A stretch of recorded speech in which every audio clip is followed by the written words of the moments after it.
ಯಾರೆಲ್ಲ ಡಿ.ಕೆ. ಶಿವಕುಮಾರ್ ಅವರ ಸಂಪುಟಕ್ಕೆ ಸೇರ್ತಾ ಇರೋ ಸಚಿವರು ಅನ್ನೋದನ್ನ ನೀವು ನೋಡಿದ್ವಿ. 20 ಜನ ನೂತನ ಸಚಿವರುಗಳು ಇವತ್ತು ಸಾಯಂಕಾಲ ಪ್ರಮಾಣ ವಚನವನ್ನ ಸ್ವೀಕಾರ ಮಾಡ್ತಾರೆ. ಈಗ ಸ್ಪೀಕರ್ ಹಾಗೆ ಡೆಪ್ಯೂಟಿ ಸ್ಪೀಕರ್ ಯಾರಾಗ್ತಾರೆ ಇಲ್ಲಿದೆ ಕಂಪ್ಲೀಟ್ ಆದಂತ ಮಾಹಿತಿ. ಅಂತೂ ಇಂತೂ ರಾಜ್ಯ ಸಚಿವ ಸಂಪುಟ ಗೊಂದಲಕ್ಕೆ ತೆರೆ ಬಿದ್ದಿದೆ. ಹೈಕಮಾಂಡ್ನಿಂದ ಅಧಿಕೃತ ನೂತನ ಸಚಿವರ ಪಟ್ಟಿ ಇವತ್ತು ಹೊರಬಿದ್ದಿದೆ. ಇದೀಗ ವಿಧಾನಸಭೆ ಸ್ಪೀಕರ್ ಹಾಗೆ ಡೆಪ್ಯೂಟಿ ಸ್ಪೀಕರ್ ಯಾರು ಅನ್ನೋದನ್ನ ಬಹಿರಂಗ ಕೂಡ ಮಾಡಲಾಗಿದೆ.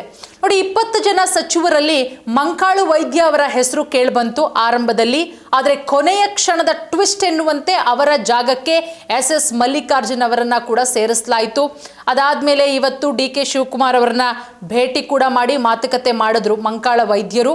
ಅವರನ್ನ ಯಾವ ರೀತಿ ಸಮಾಧಾನ ಮಾಡಿದ್ದಾರೆ ಅನ್ನೋದನ್ನ ನೋಡ್ಬೇಕಾಗತ್ತೆ. ಸಮಾಧಾನ ಆಗಿದ್ದಾರಾ ಇಲ್ವಾ ಅನ್ನೋದು ಮುಂದಿನ ದಿನಗಳಲ್ಲಿ ಗೊತ್ತಾಗುತ್ತೆ. ಈಗ ಕರ್ನಾಟಕ ರಾಜ್ಯ ಸಚಿವ ಸಂಪುಟದ ಗೊಂದಲಕ್ಕೆ ಅಂತಿಮವಾಗೂ ಕೂಡ ತೆರೆ ಬಿದ್ದಿದೆ. ನಾಳೆ ಆಗುತ್ತೆ, ನಾಡಿದ್ದಾಗತ್ತೆ ಅಂತ ಹೇಳ್ತಾನೆ ಬಂದಿದ್ವಿ ನಾವು ಕೂಡ. ಕೊನೆಗೂ ಇವತ್ತು ಅಂತಿಮವಾದಂತಹ ತೆರೆ ಬಿದ್ದಿದೆ. ಕಾಂಗ್ರೆಸ್ ಹೈಕಮಾಂಡ್ನಿಂದ ನೂತನ ಸಚಿವರ ಅಧಿಕೃತ ಪಟ್ಟಿ ಕೂಡ ಹೊರಬಿದ್ದಿದೆ.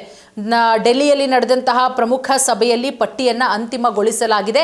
ರಾಷ್ಟ್ರೀಯ ಕಾಂಗ್ರೆಸ್ ಅಧ್ಯಕ್ಷರಾದಂತಹ ಮಲ್ಲಿಕಾರ್ಜುನ ಖರ್ಗೆ ಅವರ ನಿವಾಸದಲ್ಲಿ ಹೈ ವೋಲ್ಟೇಜ್ ಸಭೆ ಕೂಡ ಮಾಡಲಾಯಿತು. ಈ ಸಭೆಯಲ್ಲಿ ಮುಖ್ಯಮಂತ್ರಿ ಡಿ.ಕೆ. ಶಿವಕುಮಾರ್ ಅವರ ನೇತೃತ್ವದ ಸಚಿವ ಸಂಪುಟಕ್ಕೆ ಹೊಸ ಸಚಿವರನ್ನ ಸೇರಿಸೋ ಬಗ್ಗೆಯೂ ಕೂಡ ಒಂದು ಚರ್ಚೆ ನಡೆದು ಫೈನಲ್ ಪಟ್ಟಿ ಕೂಡ ಈಗ ರಿಲೀಸ್ ಆಗಿದೆ.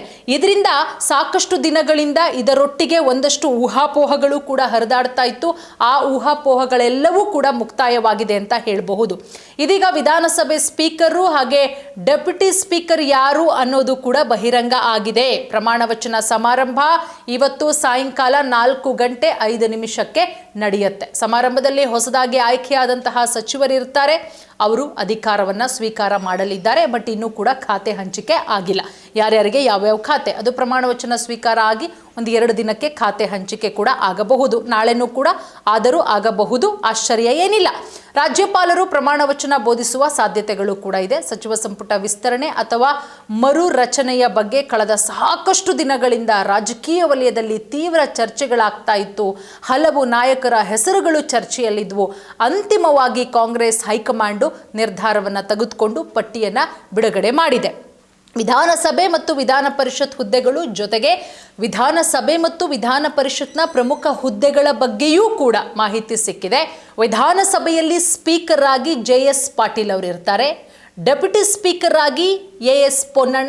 ಪೊನ್ನಣ್ಣ ಅವರು ಸಚಿವ ಸ್ಥಾನದ ಆಕಾಂಕ್ಷಿಗಳಾಗಿದ್ದರು, ವಿರಾಜಪೇಟೆ ಶಾಸಕರು.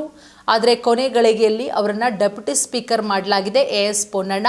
ಹಾಗೆ ವಿಧಾನ ಪರಿಷತ್ನಲ್ಲಿ ಸಭಾಪತಿಯಾಗಿ ಸಲೀಂ ಅಹಮದ್, MLC ಸಲೀಂ ಅಹಮದ್ ಅವರಿಗೆ ಮಿನಿಸ್ಟ್ರು ಪಟ್ಟ ಸಿಗುತ್ತೆ ಅಂತ ಹೇಳಲಾಗ್ತಾ ಇತ್ತು. ಬಟ್ ರಿಜ್ವಾನ್ ಹರ್ಷದ್ ಅವರು ಜಮೀರ್ ಅಹಮದ್ ಖಾನ್ ಅವರಿಗೆ ಕೊಟ್ಟಿರೋದ್ರಿಂದ ವಿಧಾನ ಪರಿಷತ್ನಲ್ಲಿ ಸಭಾಪತಿ ಸ್ಥಾನದಲ್ಲಿ ಕೂರಲಿದ್ದಾರೆ ಸಲೀಂ ಅಹಮದ್ ಅವರು.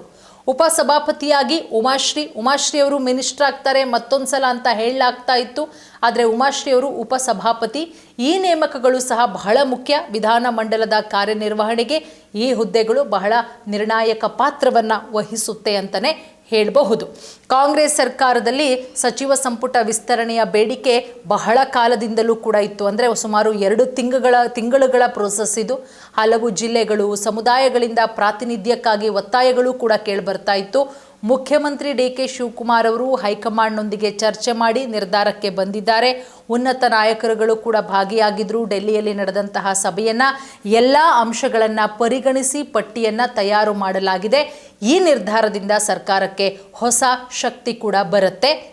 ಇನ್ನು ನೂತನ ಸಚಿವರುಗಳು ಅಧಿಕಾರ ಸ್ವೀಕರಿಸಿದ ನಂತರ ಇಲಾಖೆಗಳ ಹಂಚಿಕೆ, ಅಂದರೆ ಯಾವ್ಯಾವ ಖಾತೆ ಅನ್ನುವಂಥ ಹಂಚಿಕೆಯನ್ನು ಕೂಡ ಮಾಡಲಾಗುತ್ತೆ. ಪ್ರತಿ ಸಚಿವರಿಗೆ ಯಾವ ಇಲಾಖೆಯನ್ನು ಕೊಡಲಾಗುತ್ತೆ ಅನ್ನೋದು ಕೂಡ ಮೋಸ್ಟ್ಲಿ ನಾಳೆ ಅದರ ಬಗ್ಗೆ ಒಂದು ಸ್ಪಷ್ಟ ಉತ್ತರ ಸಿಗುತ್ತೆ ಅಂತಲೇ ಹೇಳಬಹುದು. ಸೊ ಹಾಗಾಗಿ ಸಚಿವ ಸಂಪುಟ ಸಭೆಗಳು ನಿಯಮಿತವಾಗಿ ನಡೆದು ಆಡಳಿತಕ್ಕೆ ವೇಗ ಬರೋ ಸಾಧ್ಯತೆಗಳು ಕೂಡ ಇದೆ. ವಿಧಾನಸಭೆ ಮತ್ತು ವಿಧಾನ ಪರಿಷತ್ನಲ್ಲಿ ಹೊಸ ಸ್ಪೀಕರ್, ಡೆಪ್ಯೂಟಿ ಸ್ಪೀಕರ್, ಸಭಾಪತಿ, ಉಪಸಭಾಪತಿ ಹುದ್ದೆಗಳು ಭರ್ತಿಯಾಗಿರುವುದು ಎಲ್ಲೋ ಒಂದು ಕಡೆ ಸುಗಮವಾಗಿ ಸರ್ಕಾರ ನಡೆಯೋದಕ್ಕೂ ಕೂಡ ಸಹಾಯಕವಾಗುತ್ತೆ.